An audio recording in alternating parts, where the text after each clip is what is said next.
natin na ang ating ini-encourage ay tama at totoo, kung ayaw nila makinig, bakit natin sila pilitin? Okay? Ang tawag sa atin ay mga peacemakers. So therefore, brothers and sisters, kung may mga conflict man sa ating tahanan, may conflict man sa ating organisasyon, may conflict man sa ating church, sana tayo peacemakers. Huwag nating gawin or maging reason ang isang conflict upang magka-trouble pa tayo. Kasi mamili ka lang. Ikaw ba'y para sa peace or ikaw ba'y para sa trouble? Are you for unity or are you for division? Mamili ka lang. At alam naman natin kung ano ang dapat piliin. Mamili tayo kung ano ang kalooban ng Diyos. Tawag sa atin ng Panginoon, peace makers. Kahit mayroon ng hindi pagkaunawaan, hindi ka doon nagpanik sa isa, nagpanik sa isa. Ikaw ay nandiyan sa kalagitnaan upang ang hindi pagkaunawaan ay maging maayos pa. Kung kailangan ayusin. Pero kung hindi na talaga, alam naman natin kung paano. God will give us a good judgment about that matter. Karamihan sa mga quick to quarrel ay mga taong hot-tempered person. Ano ibig sabihin? Marami na silang kinimkim sa buhay kasi hindi sila marunong mag-filter. Marami na silang tinanggap na mga, halimbawa mga negatives na salita, tinanggap nila, so nandoon sa puso nila. Na-snap sila, na-insulto sila, tinanggap nila, nandoon sa puso nila. And then out of the abundance of the heart, the mouth will speak. Kaya sana marunong tayo mag-filter. Sabi ng Biblia, guard your hearts, or it is the wellspring of life. Guard your hearts. Tanggapin natin sa ating puso yung naka-strengthen sa atin, naka-encourage sa atin. Kasi kung lagi tayong na-pressure or na-depress dahil nakakita tayo ng mga tao hindi sumasang-ayon sa ating gusto o sa ating ibig na mangyari, na-depress na tayo, hindi natin nalalaman minsan, parang hindi na lang natin namalayan, grabe na pala ang bagay na nangyari sa loob natin at hindi na rin tayo naging peacemaker. Naging troublemakers na rin tayo. Mocking at sin is foolishness. Ano ibig sabihin? Mga tao na kahit may ginagawang kasalanan ay nagpapatuloy, binabaliwala lang ang kasalanan. Sabi ng isang preacher na ating narinig, secret sin on earth is a scandal in heaven. So hindi naman, alam natin na bawat isa sa atin ay may mga sekreto rin. Hindi natin gusto malaman ng mga tao. Pero walang hindi alam ang Diyos. So habang hindi pa tayo na-expose o hindi pa pinahintulutan ng Diyos na ma-expose ang mga kasalanan nito, He is encouraging us to expose this to Him. Ang ginina natin sa Kanyang harapan at mag-repent na tayo sa kasalanan. Kasi wala namang naidulot ang kasalanan ng maganda. Ito ay nag-destroy sa ating mga buhay. At kahit kumpiyansa tayo na hindi alam ng marami, pero alam ng Diyos pa rin. So sa araw na ito, in-encourage tayo ng Diyos. Siya naman kasi ang pwedeng mag-transform sa atin. Ang Diyos lang ang pwedeng magbago, may kapangyarihan na baguhin niya tayo. Bakit tayo na lumapit sa Kanya? Bakit hayaan natin nag-struggle tayo at ang struggle naman natin ay hindi tayo naging victorious kasi tayo lang. Ano mang gawin mo kung ikaw lang ang iyong kakayanan ay hindi mangyayari na ikaw ay magtagumpay. So sabi ng Hebrews chapter 3 verse 13, tingnan natin sa screen ang sinalangin ng Panginoon. Hebrews chapter 3 verse 13. And sabi niya, but encourage one another daily as long as it is called today, so that none of you may be hardened by the sin's deceitfulness. So ang ibig sabihin dito, pag halimbawa, nakita mo si brother, si sister na nagkaroon ng kasalanan, ikaw ay may responsibilidad na encourage mo siya upang siya ay hindi manatili sa ganung kasalanan. Hindi tayo dito pagkatulad ng suko na kinanglan na itong silipon tanan nilang mga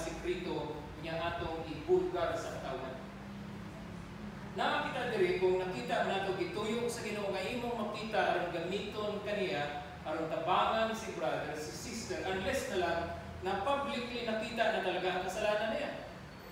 Bakit mo pa kailangan takpan na nakita naman? Pero bakit mo pa rin dagdagan na ipubliko pa kung hindi naman nakakabuti ang ganong klaseng balita? Gusto lang ba natin na mas marami pang ma-discourage? Gusto lang ba natin na mas marami pa ang makaalam? O gusto lang ba natin na mas lalong ma-down ang kanyang reputation? Ang sabi ng Biblia, kung mayroong nagkasala, kayo mga mature sa pananampalataya, kayo ang magtulong. Pero sabi niya, pero be careful na hindi rin kayo magkasala. Kasi yung paraan kung paano natin tinulungan minsan ang nagkasala, baka magkasala na rin tayo. Imbis na ayusin, i-build up ang buhay, baka na-destroy ang nagkaroon ng kasalanan. Walang ideya na ang church na ito ay nag-tolerate ng kasalanan. Wala din ideya na ang church na ito ay nagsasabi, goon lang sa kasalanan mo. Ang sinasabi natin, mag-encourage tayo, let us encourage one another, upang ang kasalanan ay hindi siya manaig sa ating mga buhay. Dahil ang Diyos ang gusto nating maparangalan. And then, sabi natin sa letter B, acquire wisdom is necessary. In living a careful life, kailangan i-avoid ang foolishness, but then number 2, acquire wisdom. Hindi po tayo maging full of wisdom o makatanggap ng wisdom without the fear of God. Kasi sabi ng Biblia, the fear of the Lord is the beginning of wisdom. So kailangan natin ayusin ito. Kailangan natin tanungin ang ating mga sarili, do I have this fear of the Lord in my life? My sister, my brother, my mother, my father, kung sino pa aking mga kaibigan, ito ba ay na-develop na sa kanilang puso? Bakit kaya kailangan ma-develop itong fear of the Lord? May nakasulat kasi sa Proverbs chapter 8 verse 13. Itong sinabi niya. Proverbs chapter 8 verse 13. Tingnan na po natin sa dali. Sabi niya dito, to fear the Lord is to hate evil. To fear the Lord is to hate evil. Evil. Okay? Meaning, sinfulness, wickedness. Problema lang dito minsan sa atin ay agad-agad natin na i-translate ito sa nakagawa ng kasalanan. So kung sino ang nagkamali, ang hate natin ay nabuntong sa kanya, hindi doon sa nagawa niya. Na imbis matulungan siya minsan, na diin din siya at lalo siyang nagkaroon pa ng maraming kasalanan. To fear the Lord is to hate evil. I hate pride and arrogance, evil behavior and perverse speech. So kaya pala maganda kung na-develop ito sa mga bata, sa ating men and women, mga young people at sa ating lahat, mga church leaders, kung itong fear of the Lord ay nandito sa ating puso, nakakatulong ito. Kasi naman, ang nature natin na bilang mga Kristiyano, ang nature natin ngayon, ang tawag doon ay divine nature, Diyos nun nga kinaiya, o ang Diyos nun nga kinaiya, dili gustong sala. Although masahay makasala, kita tungkol sa atong sinful nature, pero ang Diyos nun nga kinaiya, nga na-implanted na sa tuwa, dili malipay sa sala. So kung sige kapag kalipay sa sala, tanungin mong sarili mo, are you really a child of God? Do you really have that divine nature within you? And then sabi niya, grow. Actually, kung wala tayong fear of the Lord, isang foolishness din ito. Kasi kung wala kang takot sa Diyos, wala kang respeto sa Diyos, na siyang lumikha sa iyo, nagbigay ng lahat ng bagay, nag-preserve ng buhay mo, lahat ng yung kinakailangan ay kanyang na-provided. Sa ngayon, wala kang paggalang sa kanya, isang kalukuhan sa buhay ng tao. At sabi natin, ang fear of the Lord ay na-develop siya, nag-grow siya sa isang tao kung mas lalo niyang nakilala at naintindihan kung sino nga ba ang tunay na Diyos. Pero wag natin agad-agad na i-judge na ang taong nagkaroon ng kasalanan ay wala silang fear of the Lord. Kasi dito sa lupa, maraming temptation na trabaho ng diablo na hinahatak niya tayo upang magkasala. Kaya nga sabi ng Biblia, encourage one another. And then, to make us wise, we should grow in the knowledge of God's Word. Because the knowledge of God's Word will make the wise, will make the simple wise, sabi ng Biblia. Making wise the simple. Hindi natin ikot ang verse na sinabi the other Sunday. So, ibig sabihin, mga lula na nakikinig, lulo na nakikinig, tatay at nanay, ate at kuya, tayong lahat na nandito. Ang struggle mo sa akin, na mapili mo sa pamilya, pag mayroon ng idea na magkaroon ng Bible study, parang kailangan pang pilitin o napakahirap na gawin. Bakit pa kailangan mangyari yan? Na pag sinabing mga anak or mapa, brother, sister, magkaroon tayo ng sesyon ng Bible study, parang bakit nahihirapan ang pamilya? Ito ay buhay na natin, hindi ito parte lang ng buhay. Buhay talaga natin because, anong sinabi nga ng Biblia? Man shall not live by bread alone, but by every word that comes from the mouth of God. So therefore, hindi kailangan pilitin.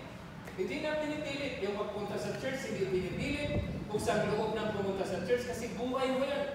Hindi yan parte ng buhay mo. Buhay mo talaga yan. Nasampahin mo ang Panginoon.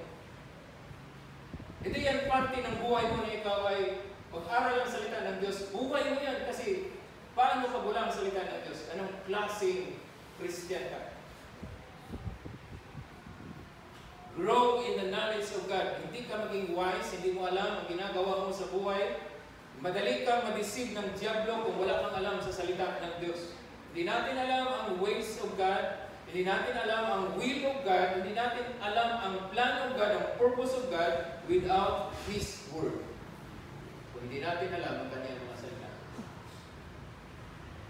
Of course, para magkaroon tayo ng wisdom, we will ask God. Pwede naman ang parents mag-pray na, Lord, bigyan mo ng karunungan ng aking mga anak. Pero bawat isa sa atin, lalo na kung may buot naman ka. Kailangan mo bang hintayin na si father, si mother pa mag-pray? Ask God for wisdom para sa iyo? You can ask personally. You can ask individually. We can ask to God. Hindi naman ibig sabihin na si tatay lang, si nanay lang, ang church leaders lang ang pwedeng lumapit sa Diyos at maghingi ng wisdom para sa lahat. Tayo individually can come to the Lord kasi sabi niya, let us approach the throne of grace with confidence. May confidence tayo na lalapit sa throne of grace. So yan ang inuutos sa atin ng Biblia, if anyone of you lacks wisdom. Mayroon pa sa atin ang kulang ng kaalaman, ng katalinuhan, ng heavenly wisdom. Kailangan daw tayo humingi sa Diyos. Hingi lang po. Hingi lang. Alam natin,